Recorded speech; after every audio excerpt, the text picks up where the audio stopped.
So I want to welcome everyone to the regular meeting of the Larkspur City Council for Wednesday, June 2nd, 2021. And we're starting pretty much right on time at 6:31 in the evening. And like all the meetings that we've been conducting recently, this is a meeting that will be conducted only by video and teleconference. The Zoom information to join that way is posted on the agenda, which in turn is on the city's website. So with that, I think we'll get started with a roll call. Councilmember Candell. I am here. Councilmember Paulson. Here. Councilmember Way. Here. Vice Mayor Hilmer. Here. Mayor Harrell. I'm here as well. So with the conclusion of the roll call, we'd like to do the Pledge of Allegiance, and I see our American flag waving proudly off to the left here. So let's get started. I pledge allegiance To the flag of the United States of America, and to the republic for which it stands, one one nation, nation, under God. God, with liberty and justice for all. Thank you very much. Okay, so we're into the meeting, and our second agenda item is public comment. This is an opportunity for members of the public to provide input to the council on matters that are not on the agenda or that are otherwise listed as part of the consent calendar. If there are members of the public who would like to speak in that context, please make sure you make sure your presence is known to our city clerk, Alice Polis, and please limit your comments to no more than 3 minutes after you identify yourself and where you're from. So with that, Allison, do we have anyone who wants to take advantage of public comment time tonight? Our first comment will come from David Mahler. Okay, welcome, David.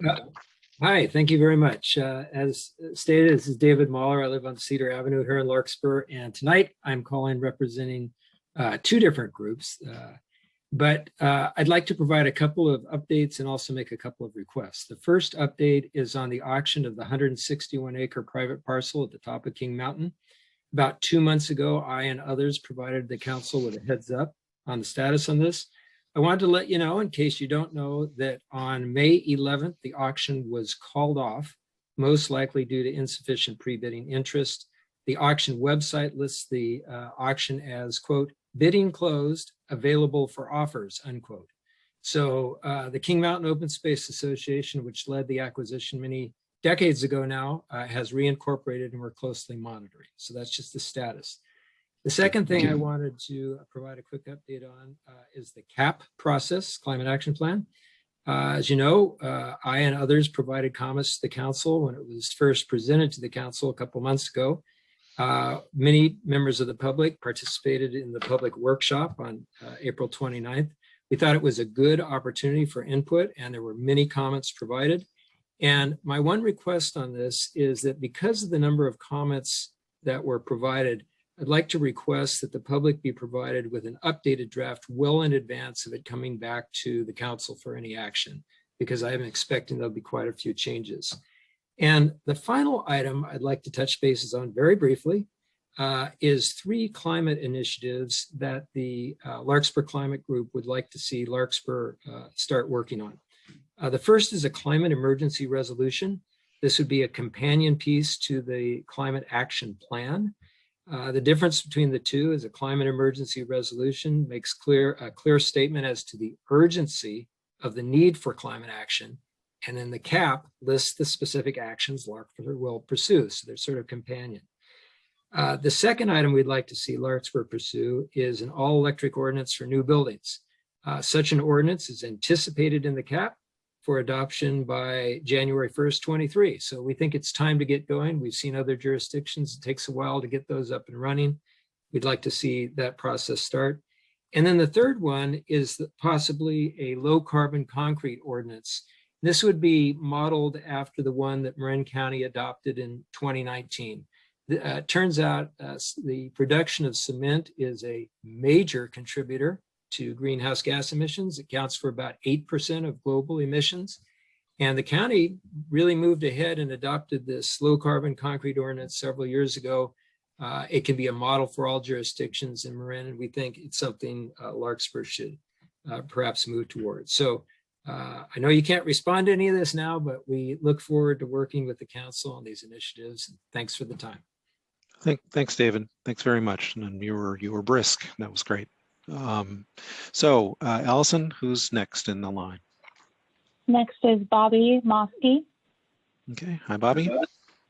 Hello, how are you? We're getting a little feedback. I know, hang on a moment. I'm going to do something here. I apologize.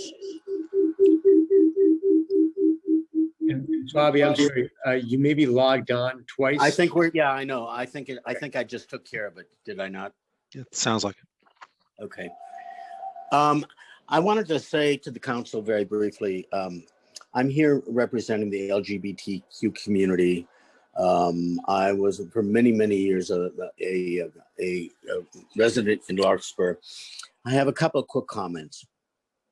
First of all, I understand that one of the council's concerns was that they might have to be mindful of the fact that other people are going to. Yes, I believe this speaker speaking on an agenda. Yeah, I didn't know that he was going there, but just a reminder, Bobby, that the issue of the flag and our policy with respect to the display, that is on our agenda tonight. So if you have comments, I will wait and I will refrain from making my comments. Okay, yeah, I wasn't sure whether you had comments that related to something else, but it sounds like you can call on me later. Absolutely, thank you. Okay, great. Okay, good enough for that. And Allison, anyone else in the queue? I'm going to unmute another Bobby on the list. This may be the same speaker, though. If it is, can you confirm?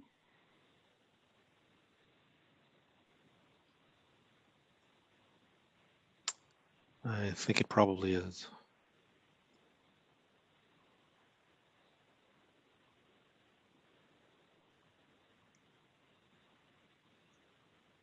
And I'm just going to request an unmute from Miss Bobby. It's likely the same speaker, though.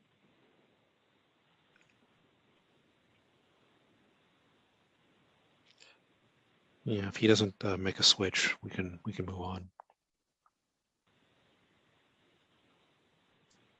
Yep. Okay, and then I'm looking for any last raised hands or emails, public comment for general public comment. And there's no further public comment. Okay, good. All right, well, great. Thanks for that. We'll move on with the agenda to item 3, presentations and proclamations. We have none listed. And that will take us to agenda item number 4, which is approval of the consent calendar. This addresses matters that are considered to be routine and as a matter of course would be enacted by a single vote of the council. But before we do that, I'd like to ask members of the council if they would like to pull any of the items listed for the consent calendar off for separate consideration. Seeing none, I'll make the same invitation to members of the public. Any members of the public that would like to have any item on the consent calendar considered separately? I'm looking for any raised hands. We have one raised hand from Bobby Mosky. Is this still for public comment on item 8.1? Yes, I'm sorry. I'm not very technologically astute. Just disregard everything until it comes to the flag. Okay, thank you. Okay, make sure you're muted in the meantime. Thanks. There you go. Okay, so we have nobody from the public that wants to pull anything from the consent calendar, so I'll entertain a motion to approve. I move to pass the consent calendar. I'll second. Agenda. I'm sorry, do I have a second? Yeah, I'll second. From Scott Candell, and let's do a roll call vote. Councilmember Candell, Yes. Councilmember Paulson, Yes. Councilmember Way, Yes. Vice Mayor Hilmer, Yes. Mayor Hara. Yes, and with that, the consent calendar is approved. Moving on to agenda item number 9, the city manager's oral report, and we'll kick that over to our city manager, Dan Schwartz. Thank you, Mr. Mayor. I have 2 items. The first is I informed the council before, but want to reiterate for you and the public that we are not having a 4th of July parade this year. For those familiar with the parade, it takes roughly 4 to 6 months to plan the parade. And 4 to 6 months ago, we simply didn't know the circumstances we'd be facing. So we couldn't commit to the parade at that time. I did meet with Corte Madera Town Manager Todd Cusumano today, and one of the topics we covered was what we might do in lieu of the parade. So we're hoping that we'll be able to figure out some sort of community activity that's within the boundaries of the guidance that we're receiving from the public health officer in the state, and we'll have more on that in the next week or two.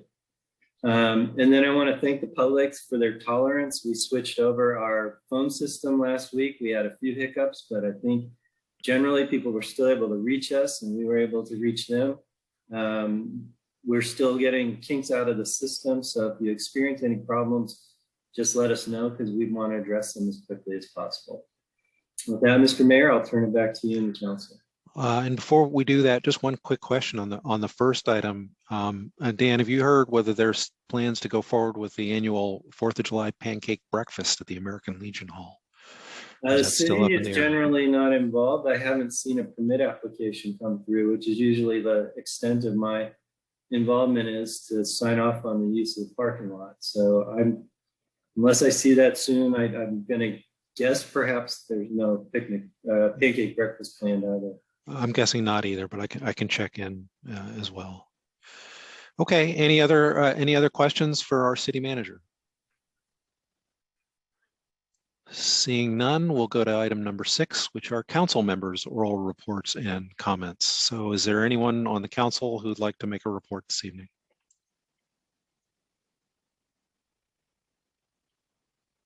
Don't all jump up at one time.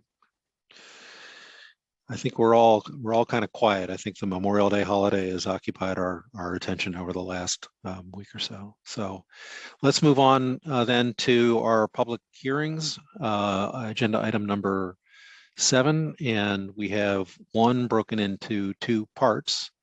7.1A is, first of all, the overall is for fiscal year capital improvement program and budget. So do we have a staff report on A, adoption of the proposed capital improvement program, CP?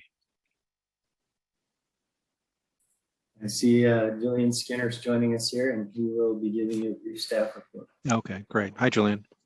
Hi. Yes, good evening, Mr. Mayor, members of council, members of the public. Julian Skinner, I'm the Public Works Director for the City of Larkspur. Fix my microphone here. So I do have a brief presentation to kick off the first part of our budget adoption this year. Allison, it says my screen sharing is disabled at the moment. I apologize. Let me enable that.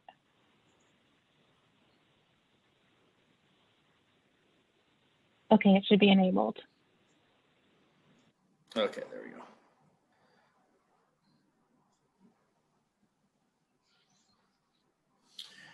Okay, so I have a recap of the workshop presentation that we shared with you at our May 19th City Council meeting in the form of a budget workshop. This is an abbreviated version. There's no new information in here. We presented the new projects and the proposed funding amounts for fiscal year 21-22, so I will go over those again briefly because with the adoption of the city's budget this year, you will be allocating the funds outlined here to these projects. And then I do have the full slide deck available from the May 19th presentation if there's any further questions on any of those items or anybody wants to take another look at any of the projects. But as we showed last time, we break our projects down into 3 different categories, and we're showing a 5-year funding plan for all of our projects. And the allocations that you're being asked to authorize as part of budget adoption is the column that's highlighted in yellow here, the 21-22. And so we don't have any funding allocations requested for our building projects. We have 2 for our parks projects. Both Niven Park and Hamilton Park are proposed to have budget allocations in the coming fiscal year. There's a handful of other projects that are shown here that are either currently active with previous year's funding or they're in outer years. As you work on this spreadsheet here from left to right, you're going to further out years in the 5-year program. And so again, the yellow box here highlights the proposed 21-22 allocations for Hamilton Park and Niven Park. For the streets and drainage projects, this is where the bulk of this year's allocations are proposed, the biggest of which is for our 4th Measure B paving program. So a total of just over 7.6 million for that final phase of our Measure B paving plan. And then 1.2 million for the Redwood Highway bike and pedestrian path improvements. And then we have a crosswalk project, Upper Elm Avenue pathway stairs, and then the LED streetlight retrofit project that are all proposed to have allocations in 21-22, as well as Easter Francis Drake pavement rehab that was funded in a previous year's CIP, but we did receive a Cal Recycle grant for that project. So the allocation for 21-22 is putting those grant funds into the project. And then just 3 more here under the streets projects, Doherty Drive undergrounding, bike and pedestrian path improvements, and then public stairs improvements are all proposed to have some additional funding this year. The next slide, there's no funding this year. These are all projects that are in the 5-year plan that haven't kicked off yet. So you see dollar values in fiscal years 22, 23, 23, 24, and so on for these projects. And so this is kind of everything rolled up into one spreadsheet here. All the projects listed on the left, the funding sources are each of the columns, so you can see the breakdown. So for example, Measure B Group 4, the 7.6 million that I spoke of before is made up of some different funding sources based on how we use the money. The biggest chunk of that is a 6.9 million in the 4th, 5th, 6th column across. That's from the Citywide Paving Plan Fund, or the Measure B. And then there's other funds that are in there to pay for staff time and the consultants. And so this is kind of our breakdown. Every dollar that's proposed to be allocated for capital projects in 21-22 is listed here under the category and the project name. And you can see the bottom right there is the total for all funds for all projects in 21-22 is proposed at just over 10.4 million. So that's the quick recap, just kind of the numbers. And as I mentioned, I do have the full slide deck from the last presentation if anybody has any questions about any of the projects or funds.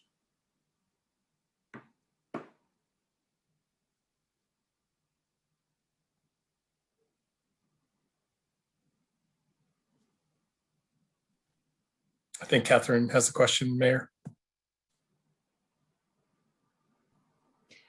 Okay, I'm unmuted. So I was acknowledging Councilmember Way. Go ahead. Oh, thank you. Thank you, Julian. And I really appreciate how thorough and detailed the CIP is looking as far as a document and the data that's provided in it. I had one question about our public-private partnership with Hamilton Park and other park opportunities. If there are, I know there are donations of benches and garbage cans and things like that for our park program. Are there opportunities for people to donate for signage? Because I know signage is a key part, one of our sign improvement projects. You're asking about signage for parks? Yeah, for the park Yeah. signage, for the consistency that we're looking for of having uniformity in signage. Yeah, so that's certainly an option. As you know, we did start the park sign project, and one of the first tasks was to develop a city sign consistent for all of the parks. So we went through that process, and we now have a designated city sign kind of template, if you will, for each of the parks. And we did install one of those signs. As we're moving at the moment, as we make our way in each of the CIP projects to each park, that project will include the sign for that park as we go through. But certainly if there's funding that comes forward or people that are interested in donating to move some of those sign installations forward, it's something that could be considered. They're all designed, as you will, and kind of ready to go and just waiting for either that park to get upgraded, and then we would include the sign, or for some other funds to be identified, and then we would be able to install however many signs remained based on the funding that was available. But other than the sign that was installed at out at Neighborhood Park that was part of that public-private partnership, I don't believe any other private funds have come forth yet for signs. Mr. Mayor, Yes. I just wanted to chime in to also add to Julian's response.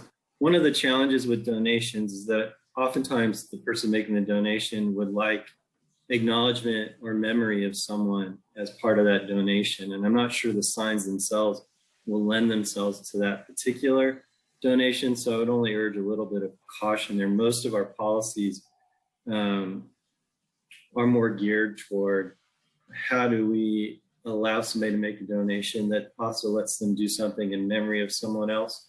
And the Hamilton Park proposal has that as part of what's being proposed is a memorial for someone. So that would be my only word of caution in that particular case. Okay, that's helpful to remind us about. Anyone else from the council has questions from Julian while we have him? Dan Hilmer here. Mr. Yeah, go ahead. Just a comment on the brilliant selection of slides for your first slide and your last slide, Julian. I think the first slide, I think, shows the complexity of the bridge project, unlike a slide I've seen before. I know you've shown construction slides before, but that particular slide shows the complexity and scale of that project in such a way, in combination with the last slide, to show what had to be removed to make way for this project. I don't think the county has seen a project quite like this in quite a while, if ever. And I just want to acknowledge I'll just use the word complexity again, and scale of this project, and your mastery of managing it with the help of your team. So kudos to you once again, and I look forward to the day where we can give proper acknowledgement to all the work that's gone into this. It's really quite amazing. Thanks. I think we all share those sentiments and look forward to this project being completed successfully so we can all enjoy it as we plan. Anyone else from the council for questions for Julian? I don't see any, in which case I'll see if, or I'll ask Allison to see if there are any questions from the public. Looking for any raised hands from our audience members or any emailed public comment. And there's no public comment. Okay. Well, with that, I think this is an action item, and we have a resolution 3221 that's on the table for adopting the proposed capital improvement program for fiscal year 2021 and 22. So I'll ask the council if I can have a motion to adopt. Motion to adopt. Okay, and that was from Scott. Do we have a second? I'll second that. Okay, I hear Catherine Way. Let's have a roll call. Councilmember Kandel, Yes. Councilmember Paulson, Yes. Councilmember Way, Yes. Vice Mayor Hilmer, Yes. Mayor Horoff. Yes, and so with that, I think we've approved the resolution, and congratulations, Julian. We're looking forward to seeing everything move forward in this fiscal year. That'll conclude this sub-item of 7.1. We'll move on to the next sub-item, which is adoption of the fiscal year 2021 budget overall. And I think we'll kick that to our city manager for starters. Thank you, Mr. Mayor. I also want to acknowledge that Administrative Services Director Kathy Orm is present with me should you have questions about the budget material. I also want to start out by thanking Assistant to the City Manager Shannon O'Hare and her assistant Drew Bendixson. I think a few of you have commented to me about the changes we've been making to the budget book and how it looks. And they deserve a lot of that, if not all that credit. Kathy worked closely with them to develop a really good template for taking all the numbers she can produce out of our system and dropping them into an attractive package that we hope the public finds more accessible, a little more informative, and provides a little better narrative about what we're doing as a city. So I thank them they did a great job as a team to produce this year's book. I'm not going to take you through all the information that I've taken you through for the last few council meetings, but I did want to, for the purpose of the public and to open this public hearing, sort of summarize again what our situation is. Excuse me. Last year, we thought we were in pretty dire straits because of the pandemic hitting, and it wasn't easy. It was a challenge. We felt the economic impact of COVID. We particularly felt that in parts of our sales tax base and in our transient occupancy tax, our hotel tax. Fortunately, because we thought the situation would be particularly dire, we planned accordingly. And when things turned out to be a little better than we thought, we made it through this year in better shape than we thought we would. And so in an odd way, we finished the year with an anticipation that we'll close with revenues in excess of expenditures for the current fiscal year that we're in. But of course, that's because we cut pretty deeply. But we did so knowing we were on a 2-year path to survive the pandemic from an economic standpoint. So before you this evening, I've put forward a deficit budget that contains some structural issues, but I've done so recognizing that, one, the surplus monies we generated because the economy has been a little stronger than we thought can help us ride out the deficit that's programmed into the next fiscal year. And then we do expect the economy to continue to grow. And so we think this deficit will cure itself within a year or two's time. And we feel there's more than sufficient reserves for us to sustain that. So a big emphasis in this fiscal year's budget is that we restore services, that we bring the levels back to public expectations. We can already feel it. As the COVID restrictions are being loosened, the public's demand is growing exponentially for us to return our service levels to pre-COVID levels, particularly in community services. And we do ask for people's patience. It's going to take us a little bit to bring our people back in. Tonight, we're asking you to restore funding levels for all of the positions we had before, with the exception of one librarian position that we're going to hold back a little bit before we make a decision on. But we can't just go out and get these people tomorrow. It will take us a little bit of time to hire back up to where we were. And so we will restore service levels as we get those people in, and we can do that for you. There are often when we bring you a budget, there's still some outstanding issues or some glaring unknowns, and there are 3 that I want to make the council aware of. 2 of them involve labor contracts. Both the Central Marin Police Authority and the Central Marin Fire Authority are in negotiations with their labor units.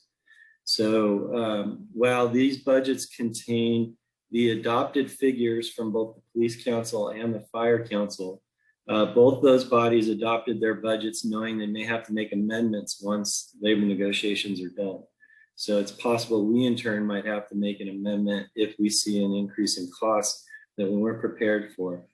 I don't expect those to be drastic impacts to our budget, but I want to make sure those are known to you as you deliberate on the budget this evening. The other one is a little more startling. It came out of the blue, but we've been informed by our insurance authority. We belong to a collective authority with 21 other agencies, and we share in a lot of our insurance costs. We've been informed that a number of our premiums are expected to increase, and it could be substantially. This was brought to the insurance authority within the last few weeks, and they've been trying to negotiate and sort through it with the insurance providers. Essentially, what's going on here is California is very unattractive. National insurance providers are not particularly interested in insuring in California anymore. Wildfires, PSPS, floods, California's just become a really pricey endeavor. And so it's possible we may need to be bringing you a budget amendment within the next few months as we find out what those final changes to our premiums are. We could be looking at a high 5-figure or a low 6-figure adjustment to the budget to cope with these changes. I'm actually attending a meeting tomorrow where I hope to learn a lot more about where that's going to land. And I'm sorry I can't bring you numbers tonight, but this is a very fluid situation for us that caught us by surprise. But I want to disclose that so nobody's surprised in a month or two if I bring an amendment in that regard. And then lastly, there's one error or change in the narrative that I provided. My annual budget message is a little different from the numbers. The numbers are correct. In my budget narrative, I talked about allocating $30,000 for the Chamber of Commerce. That was an all-inclusive number for both their contract for doing economic development support for the city and for their general operations, as well as events. The Chamber puts on a lot of events and we sponsor them through a base amount. We actually feel comfortable, and it's programmed into the budget itself. There's a $40,000 figure.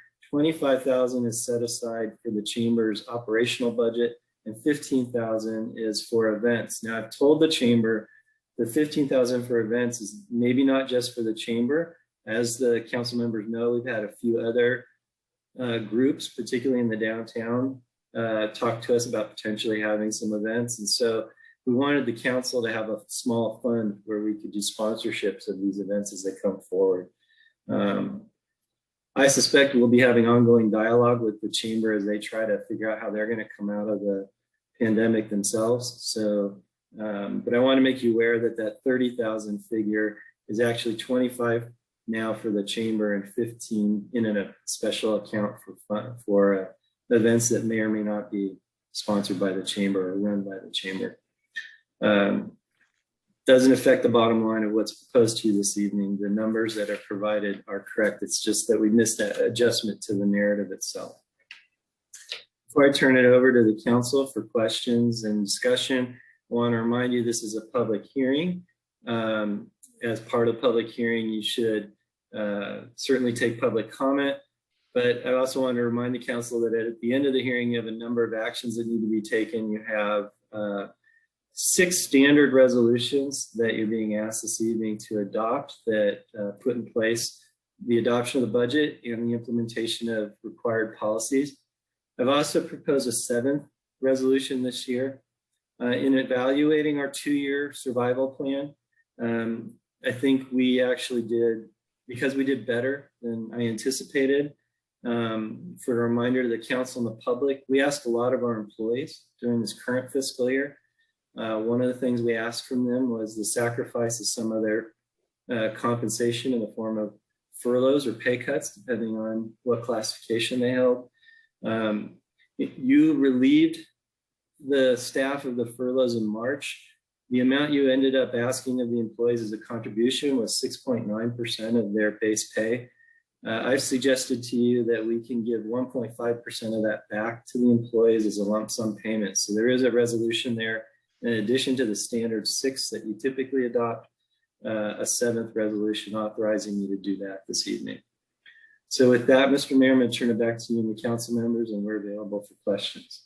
Okay, thanks, Dan. And before I turn it to the rest of the council, I want to congratulate you on a very attractive looking budget book. The format is terrific. It's easy to read, and appreciate the effort that went into it. It looks great. And we'll get back to the resolutions, and I don't know whether, I think we probably can just ask for a vote approving all of them at the same time, but we can get into that after we have an opportunity for the council and the public to comment generally on our budget. So with that, I'll turn it over to the council at large with a request, and I see Vice Mayor Hilmer's hand up. Thank you, Mr. Mayor. You may have answered my question, but just for clarity to the city manager, are we able to adopt all the resolutions with one action, or do you request separate actions? I'm going to defer to the city attorney on that question. it would be possible to approve them all in one action. I would just ask that the mayor clarify whether or not anybody wishes to express a no vote on a single one of them, because otherwise it would force that council member to vote no on all of them when the intention might be to only vote no on one. Okay, that's good. I'll make sure that that's clear when we get to that point in the meeting. Looking for others on the council with comments or questions, and I see Councilmember Kendall hand up. Thank you, Mr. Mayor. I have a couple of questions. First one I'll address to our city manager, which is I'm looking at page 27. You don't have to look at it. I'll explain what I'm talking about here. You have a column that says transfers in from other funds, transfers out to other funds. And it appears this year we are transferring out to other funds a little over $750,000, only transferring in $100,000. Doesn't give a whole lot of explanation of what that is. I was wondering if you can just explain that real quick. Sure, I'm going to invite Kathy Orn to come on and tell you what those transfers are. Oops.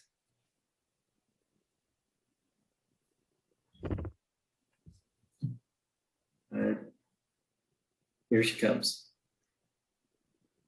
Look, Kathy, something's not, your mic's not working. Yeah, you're not muted.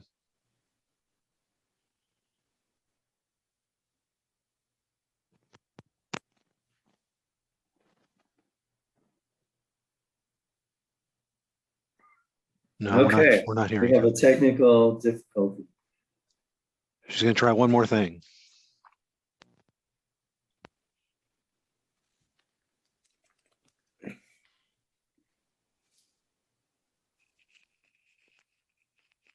Is better? Yeah, you're starting to come through. Oh. Yeah, the wrong headphones. That's better. Thanks. You never know. Okay. The transfer out is related to capital projects, which is like $100,000, but it's also money that we are going to spend on debt services.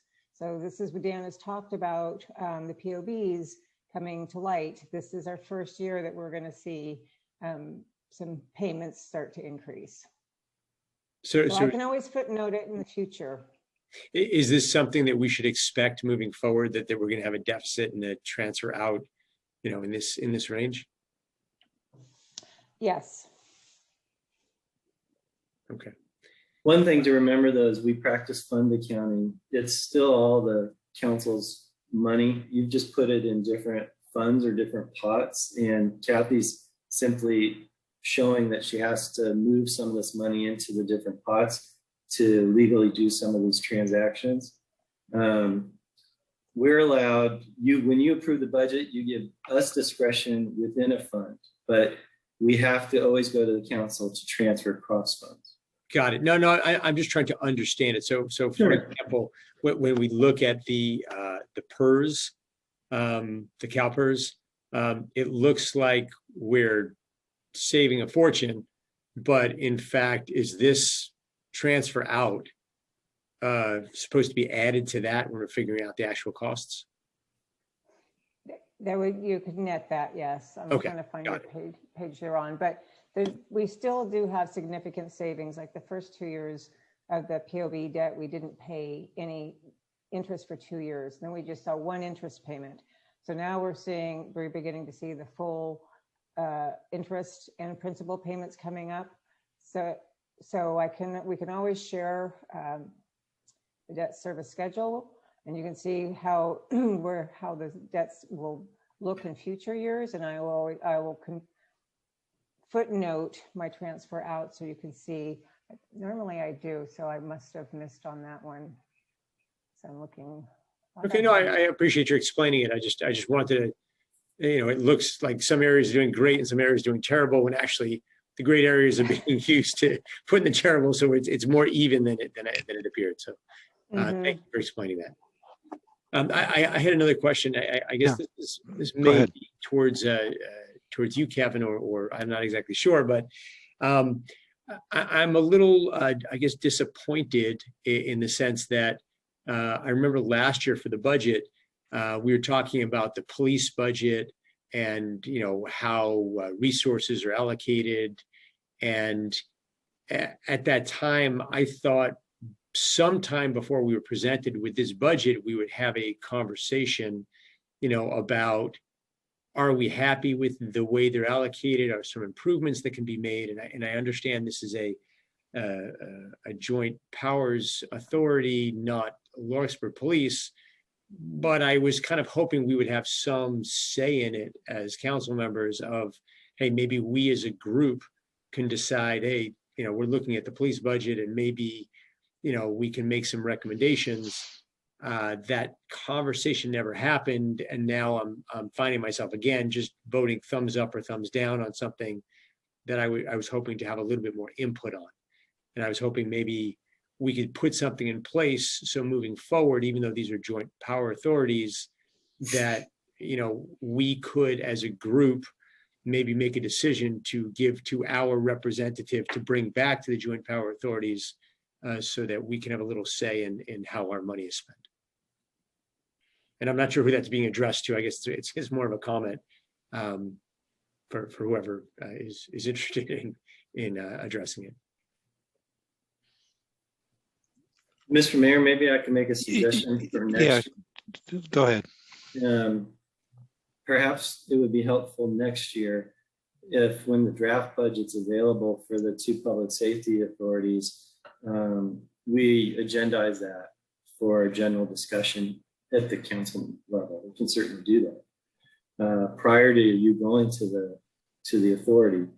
I do know that I can tell you, as somebody who works hard and on that budget, and Kathy's actually the finance director for the police authority, so she's even more familiar with the budget than me for the police authority. There really isn't much to take out of that budget unless you actually wanted to release police officers, because we've cut that operational budget down to where it's mostly people power.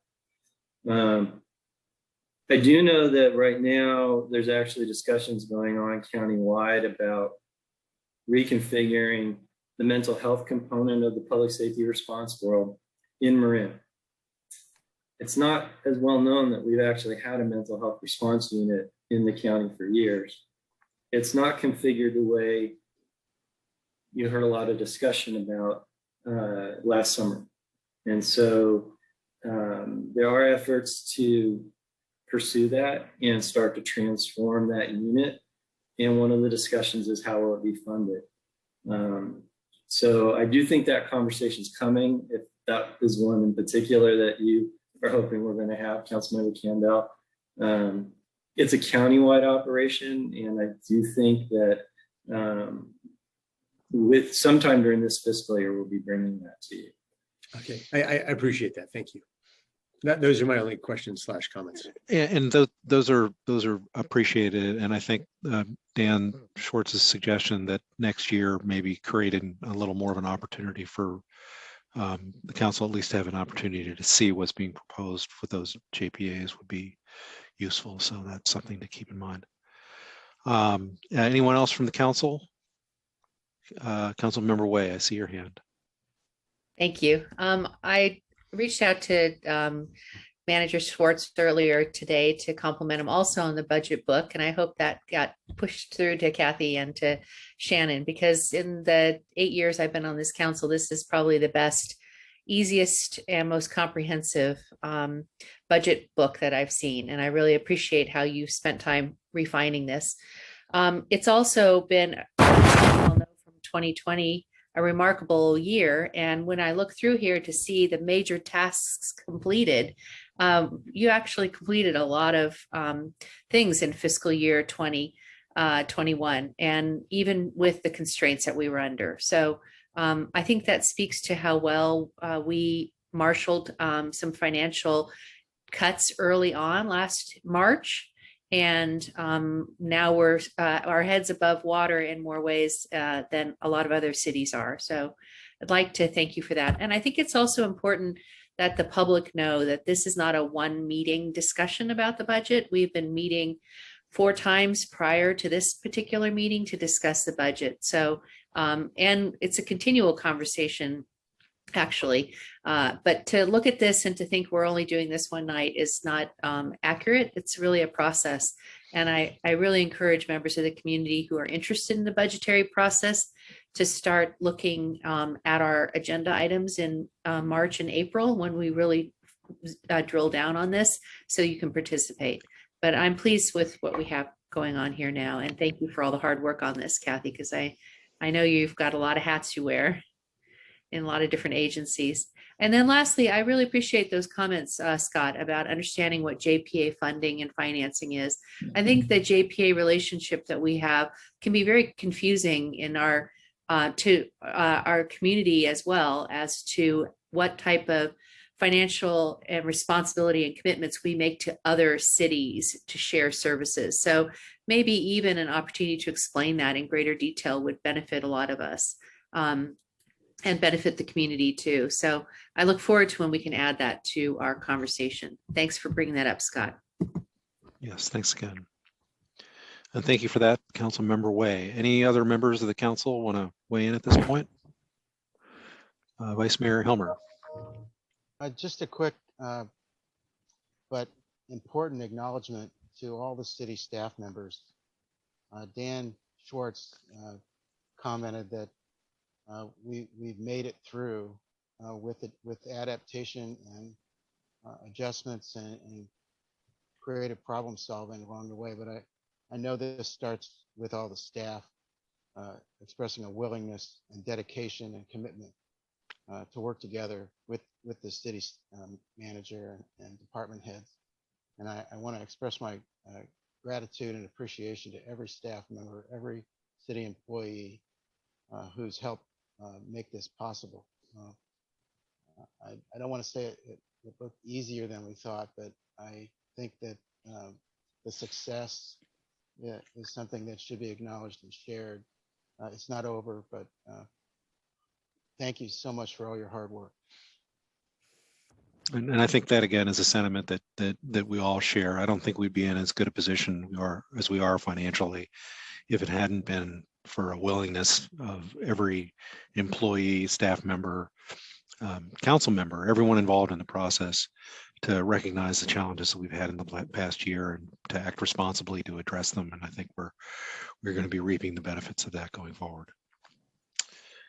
Anything else from the council? Gabe? Go ahead. Thank you, Mayor. Yeah, I just wanted to echo all the gratitude, and the booklet really was readable.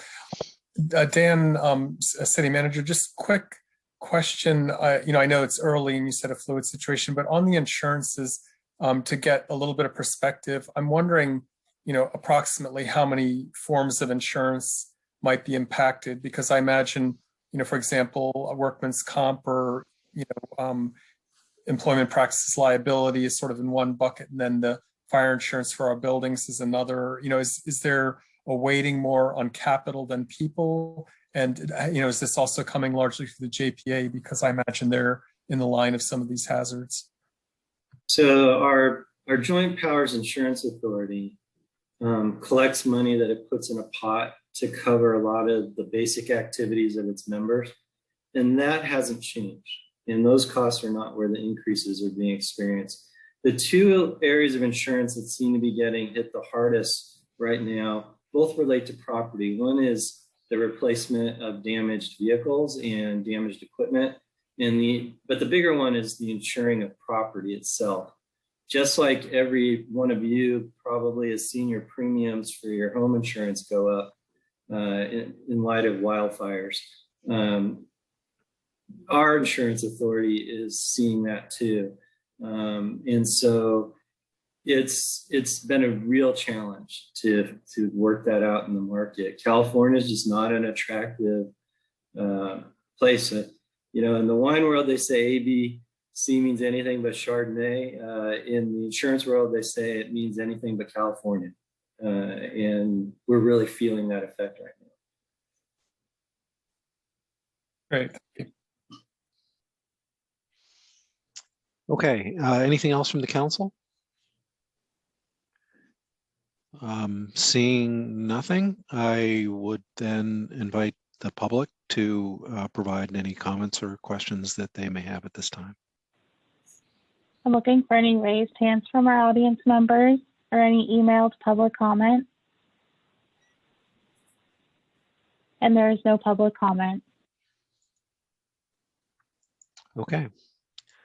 Well, in that case, I think we will bring it back to the council. And unless the council has any further questions on these matters, I'll ask for a motion to approve the various resolutions, which I'll just run through real quickly, and request for a collective vote on them, although with a request, as our city attorney invited earlier, for as we make the vote, for individual council members to make clear if there is a no vote with respect to any individual resolution, that they make that clear in their vote. So the list of resolutions we have before us are 3321, adoption of the investment policy for the city of Larkspur. Resolution 3421, adoption of the purchasing policy for the city. Resolution 3521, adoption of a general fund reserve policy for fiscal year 2021 through 22. Resolution 3621, establishing an appropriation limits for the city of Larkspur for this fiscal year. Resolution 3721, establishing authorized positions in the competitive service and assigning a salary range for each position. Resolution 3821, adopting the budget for fiscal year 2021, 2022. And then finally, the new one, Resolution 3921, authorizing the restoration of a portion of the payroll reduction amount contributed by employees in fiscal year 2020 and 2021. So with that, I will ask for a motion to approve all, and with respect to any items that individual council members wish to vote no on, please articulate that intent when we come to the vote. So do I have a motion? Don't move. Do I have a second? Second. Second from Councilmember Paulson, and I'll ask for a roll call. Councilmember Candell, Yes. Councilmember Paulson, Yes. Councilmember Way, Yes. Vice Mayor Hilmer, Yes. Mayor Hara. Yes. So our 2021 or 21-22 budget is approved. Congratulations, and thanks for all the hard work that went into getting us here, and we'll look forward to doing it all again a year from now. So thank you again, Dan and Kathy and everyone on the staff who's contributed to the successful conclusion of our annual budget process. It's nice to see it. Thanks very much. And with that, we will conclude agenda item number 7 and move on to business items. And I think we have 2. The first is 8.1, consideration of a proclamation of the Larkspur City Council approving the display of the rainbow flag during the month of June, and provide direction or take action concerning a policy about the display of flags and banners. So with that, I'll turn it back to our city manager for a staff report. Thank you, Mr. Mayor and council members. This agenda item is brought to you following direction you gave at your last council meeting. You asked us to bring this proclamation back with edits that had been discussed during the council meeting. The edits were done in a way so that the proclamation makes a statement on behalf of the city from the city council and instructs the staff to display the pride flag, the rainbow flag, during the month of June 2021. However, we want to make sure we didn't limit you or constrain you in your discussion. So we incorporated by reference the agenda item from the last meeting so that the council can choose to focus on the proclamation that's before you, or you may want to bring up topics relating to the policy that was presented to you at your last meeting. I leave that at your discretion. The agenda item, I think, has been set in a way that you can touch on all of these topics or limit what you talk about. So with that, Mr. Mayor, I'm going to turn it back to you, and I'm here for questions. The city attorney and his office helped prepare all this material so it is available to you as well. And just for, again, for clarification, what we're looking for is council to approve or disapprove the proclamation on the display of the flag, and more generally to provide direction, or if the council so chooses, to take action concerning the policy that's before them. So with that, I'll open it up to the council for any questions or comments. And I see Councilmember Way with her hand up. So I have a clarification question. We have a flagpole near City Hall, but that belongs to the Central Marin Fire. So we don't have an actual flagpole on City Hall. We have a city flagpole in Piper Park. And if a commemorative flag wouldn't be, if we decide, it would be in Piper Park, not on the flagpole directly in front of City Hall, because we don't own that pole. But my second question is, are there thoughts that there is a way to add a flag pole structure to the City Hall building at this point? Or is this an idea that there would be a banner kind of put over the balcony? We had been thinking we would put some clips so that any flag you authorize was sort of hanging from the balcony. Long term, if this becomes a more regular thing, we can look at installing something to display the flag in a different way. But for expediency's sake, we thought the easiest thing would be to sort of have it coming down from the railing of the balcony in front of City Hall. Okay. And are you looking for us to decide on both of those locations, or separately or together, or does that matter? We felt that City Hall was probably the place more consistent with the spirit of what other cities do than the Piper Park pole. The Piper Park flagpole, I haven't been able to get a clear answer, but I think it was essentially erected so there was a flagpole at the softball fields. And so that a lot of folks didn't know till I told them there is a flagpole at Piper Park. And if you go enter the park, you'll see that it's situated in a way that I suspect its relation is to the sports fields. It's not one that I would say is on display for the community per se. People don't see it on a regular basis. So we thought in the spirit of the city, using this as making a statement, that somehow displaying it at City Hall seemed more appropriate. Okay, thank you for that update. Okay, thanks for the question and clarification. Anyone else on the council would like to address this matter before we turn it over to the public? And I'm seeing no hands raised. So with that, I think we can open it up for public comment. We received a number of written comments from members of the public, and we appreciate all of those comments.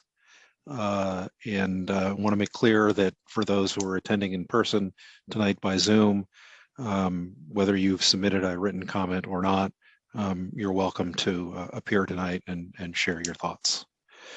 So with that invitation, I'll turn it back to our city clerk to see if there are those or is anyone in the queue that would like to make a verbal statement tonight. Dana Van Gorder will be our first comment. Good evening, members of the council. Thank you for considering this item. I am Dana Van Gorder. I'm the executive director of the SPAR Center located in Corte Madera. About a year ago, with the support of the Marin Community Foundation, we engaged in a process to develop a 5-year strategic plan, just as you do from time to time, and conducted a lot of interviews and research with members of the LGBTQ community and the HIV community, which we also serve. And there was an overwhelming message from the people that we heard that they don't feel as though they are particularly welcome in Marin County, and they don't feel as though key civic institutions do much to recognize the contributions that they've made to the social and economic and political fabric of the county. And so much of our programming is intended to really ask key institutions to step up to make clear that this is a valued community and that our participation in civic life is important. As I mentioned when I appeared before, the Marin County Board of Supervisors is now for the third year flying the pride flag as a symbol of its support for the community. And to date, Novato, Corte Madera, San Anselmo, Tiburon, and Sausalito have joined them. The flag is now flying over city halls in some of those jurisdictions, and some of them are waiting for us to deliver one to them to fly. I think you know that the LGBTQ community at a national level is probably under greater attack now as part of the right-wing agenda than it has been in history. And it is an important time to step forward to make it clear that this is a community that deserves its civil rights.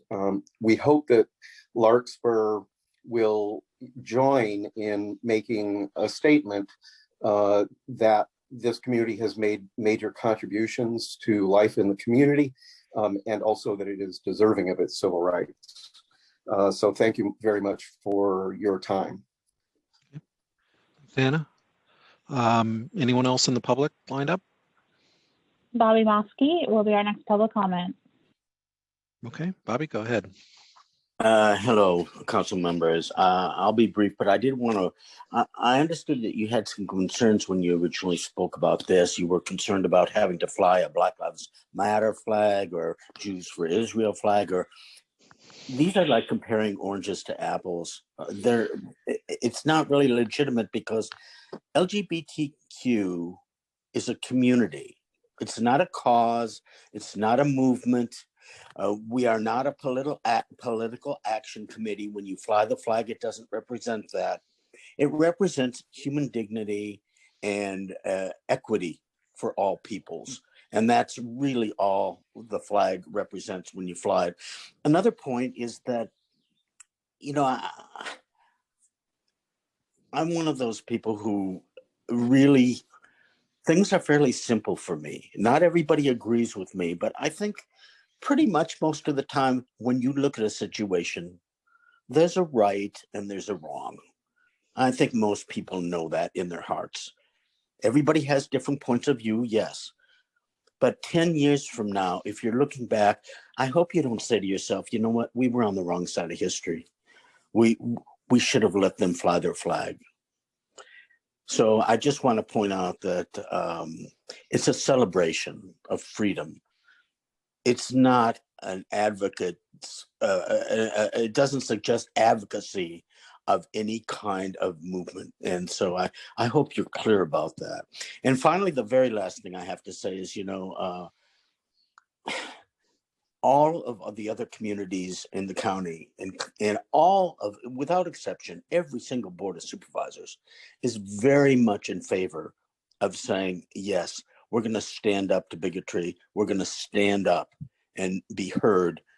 What's going on in this country right now, without getting into it, is dangerous, it's frightening, and it's time for anybody who has a voice to use their voice. I want to thank you very much for your time.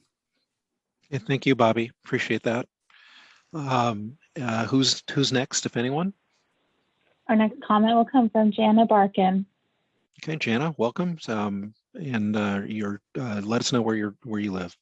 Thank you. I'm Jana Barkin, she, her pronouns, and I live in Sausalito, California, and I'm the parent advisor at the SPAR Center. I facilitate groups for parents, and I am the parent of 3 amazing kids who grew up in Marin, and they are now adults, and my youngest is transgender.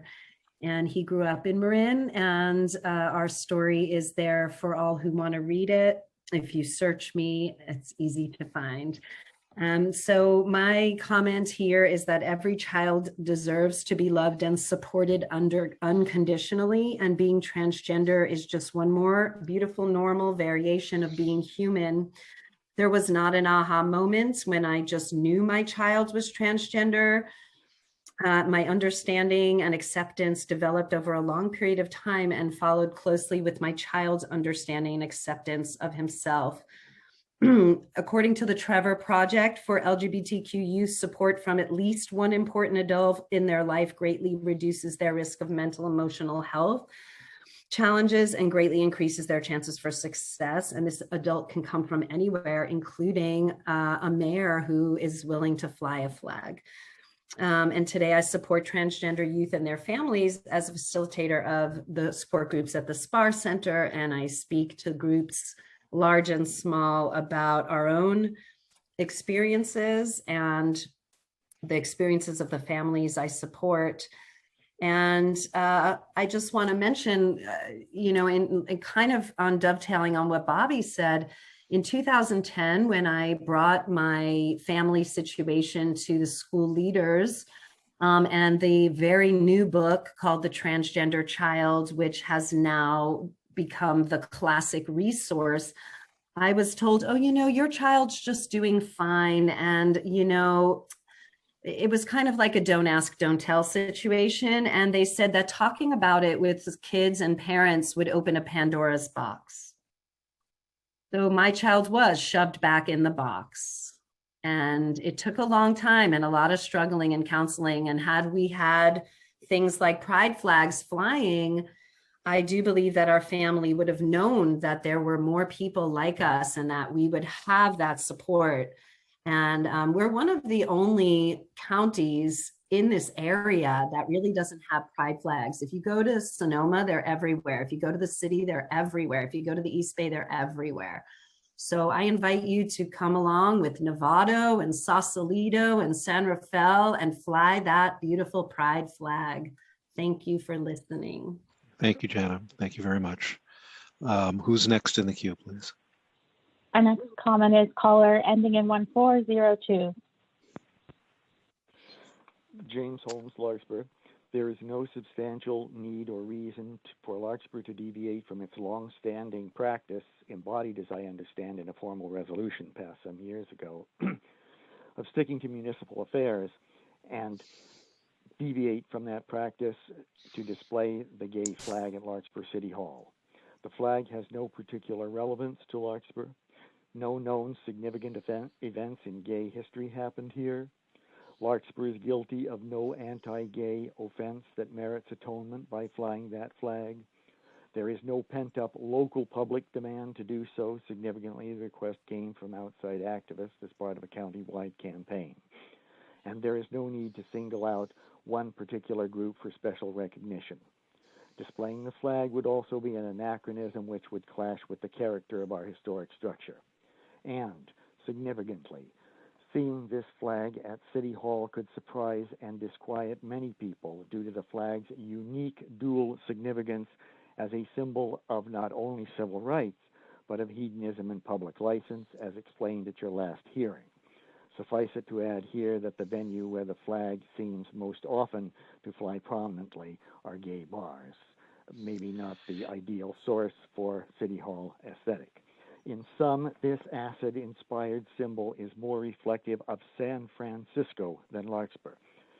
Notably, the activist group, which urged this display, was quoted as saying something to the effect that gays are not visible enough in Marin. But people in suburbia are more reticent about many things than in San Francisco. It's this reticence that the activists are pushing against. They want to make us more like San Francisco. But suburban reticence is what many residents prefer. Please respect that preference. Please don't court needless controversy. And let's not make Larkspur City Hall a citadel in the culture wars. Thank you. Thank you, James. And we'll move on to the next individual who's in the queue. We received additional written comments since before the meeting that have not been added to the online agenda packet yet. I'll note the first was an e-comment form submitted by Bobby Mosky, which follows along his same verbal comments made. So I will post his e-comment form on the online agenda packet following the meeting. The second email comes from Shayla Gard-Lester, and I'll read I live in Corte Madera, and I'm so happy to hear that Larkspur Town Council is considering flying the rainbow flag during Pride Month this June. Flying the flag is an important way to celebrate the contributions of LGBTQ+ people to society. It's also meaningful for all of the members of the LGBTQ+ community and their allies to know they are seen and their civil rights are supported. The flag symbolizes this support. I hope the council agrees and chooses to fly the Pride flag and show Twin Cities support for the LGBT community. Thank you for all you do and for the city and community. From Shayla Gard Lester. And I received an email with a request to speak. I see the person in the audience now without a hand raised. So I will allow them the opportunity to unmute themselves. Suzanne Ford, I see your email that came through. If you'd like to provide comment, you may unmute yourself.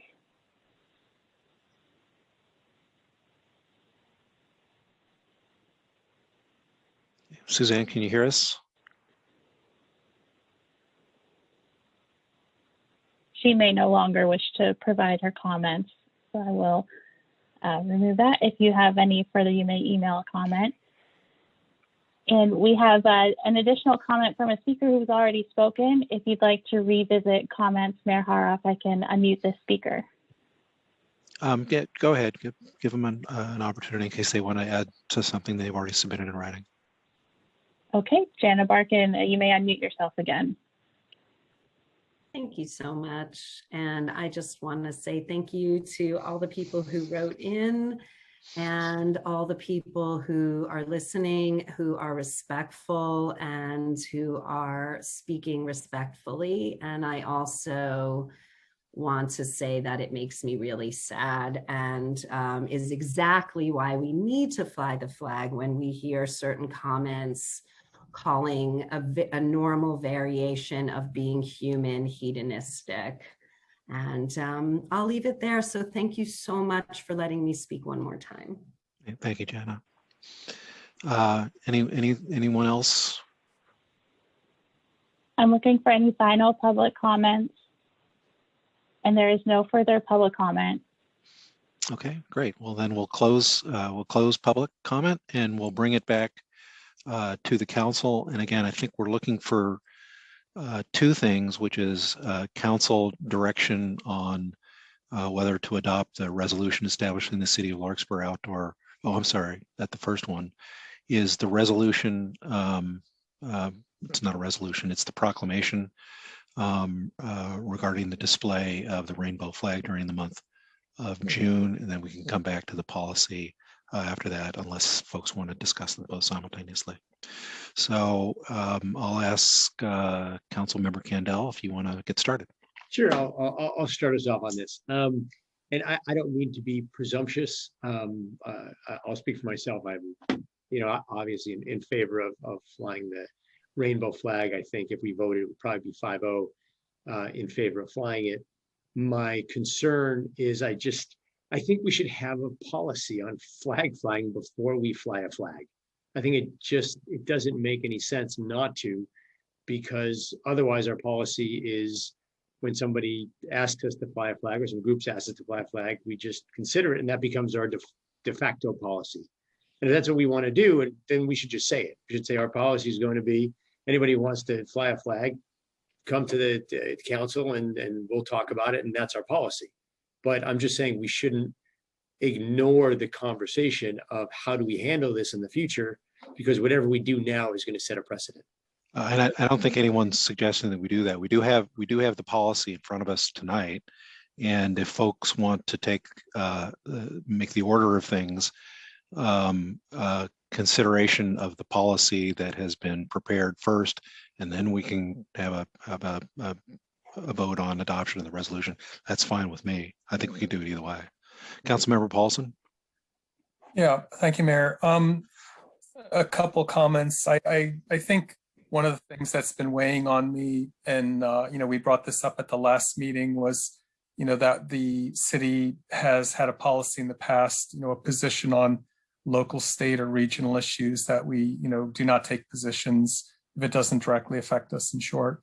And I just, after a week or so of reflection, I wanted to say that I think that this flag is a matter of local concern. And that's coming, partly from, the city and 12,000 people. I can imagine there are, at least 100, perhaps several hundred people who are part of this community and probably have this wish, but also thinking of the younger population. I'm working more and more with the Tam Union School District and with the Larkspur Corte Madera School District. And I think that, the general message of non-discrimination and of civil rights for all is a local matter, and it's also a national matter. So I just wanted to express that. And as far as, I think, Scott, you make a good point. We did talk about this last time. Just one suggestion, or maybe even one question for the council is, in the staff report, there's the discussion in paragraph 2, basically saying the city does not show religious preference or encourage certain votes in an election. Those seem to be two very good guidelines to say, no, we're not just going to have a free for all. You can't be promoting anything political like a vote and no religious message. I would wonder if we can discuss the possibility of adding to that whatever we fly is consistent with a policy against discrimination, and that whatever we fly is in favor of civil rights. If that friendly amendment may actually give us more guidance and be more in the spirit of what we're trying to accomplish here. Thank you. Okay, anyone else from the council? Well, it looks like Sky unmuted himself, and it looks like he wants to say something, and I'd like to hear. Okay, I didn't see that. Thank you. I was just pausing to see if there were other council comments.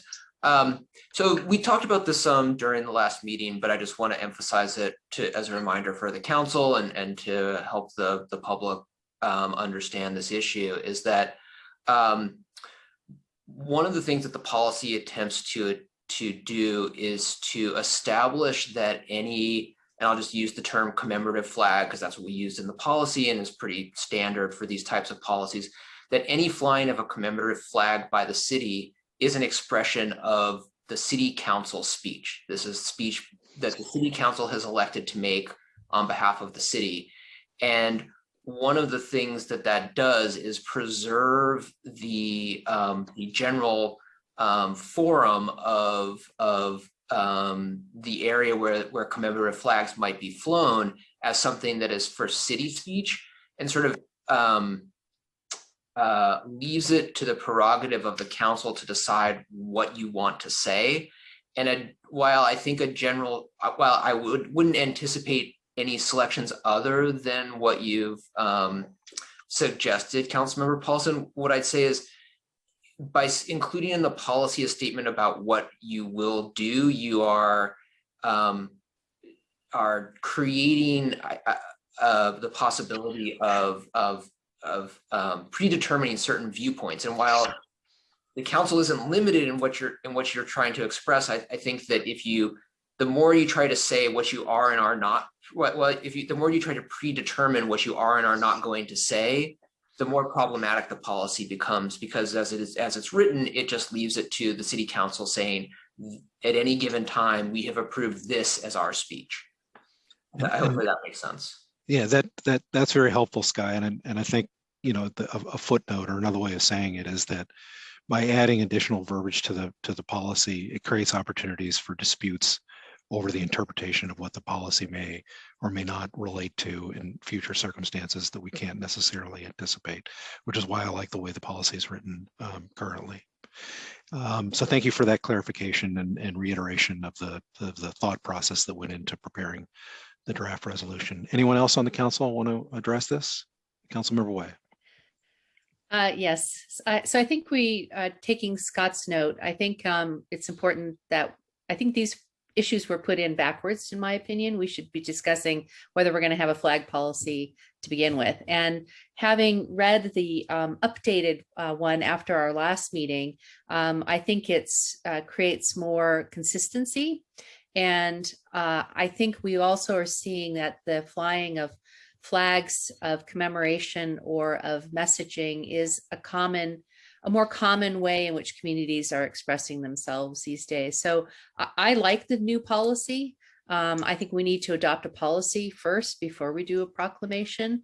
I appreciate the comments that were given, particularly from Bobby, about that it is a flag of celebration if we choose to a celebration of all people. And I think to Gabe's comments that we're working with our young people in our community. This is very much a part of expression for large members of our community to use this type of public displays to discuss an open conversation. So that's where I'm heading in this. I think we should begin by deciding whether we're going to have a flag flying policy to begin with, and then move on to the second, which would be whether we're going to do a proclamation. And I appreciate that, Catherine. I think that's the way this was initially teed up, and I think the reason things got reversed a little bit was as a result of the conversation that we had at the last council meeting. So I'm happy to proceed in that fashion if that's the wish of the council. And I see Vice Mayor Helmer's hand is up. Thank you, Mr. Mayor. First, I want to continue my objection to the words used by one of the speakers tonight. I believe the phone number ended in 1402. I want to object to the words used to attempt to reductively and narrowly characterize members of our community. I think that was just really saddened by that. And I agree with one of the other speakers, how sad this is to hear this in our public meetings. Secondly, I would move that we adopt the proclamation and then discuss the flag policy. So I'll put that motion on the table. I think the proclamation is has a I'm going to make an draft to it. Hold on, not two at a time. Go ahead, Vice Mayor Helmer, finish your thought. Well, if there's not a second for my motion, so be it. But I think this is important to do it, and I agree with Councilmember Paulson, who said at the last meeting, one great approach, and I agree it would be the best approach, would be to adopt this proclamation, see how it goes, bring the policy about flag flying back to the council for further discussion and further public comment. Thank you, Mr. Mayor. And Mr. Mayor, if I may, Go ahead. I'd like to make an alternative motion because I think it makes more sense to have a policy first. And then once we have a policy, we can adopt the flag. I think that makes sense. So I'm going to move that we just adopt the flag policy as written that we have in front of us tonight.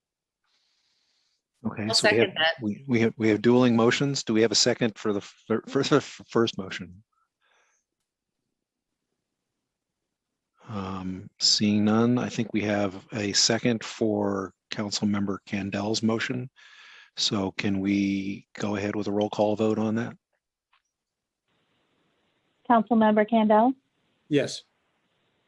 Councilmember Paulson,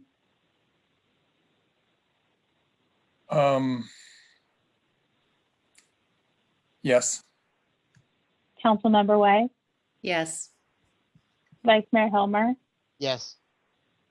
Mayor Hara. Yes.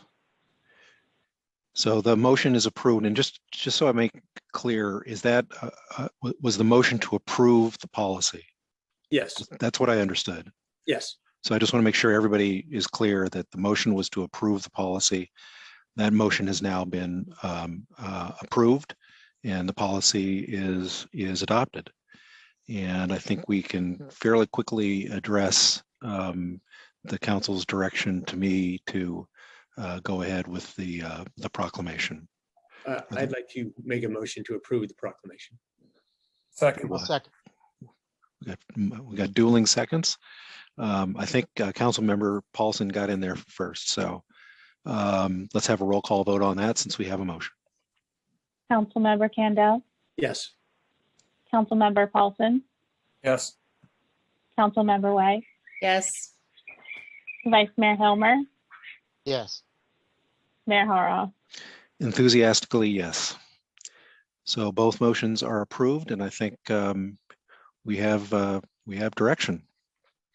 Are there any questions about implementing the policy or the plan going forward from our city manager?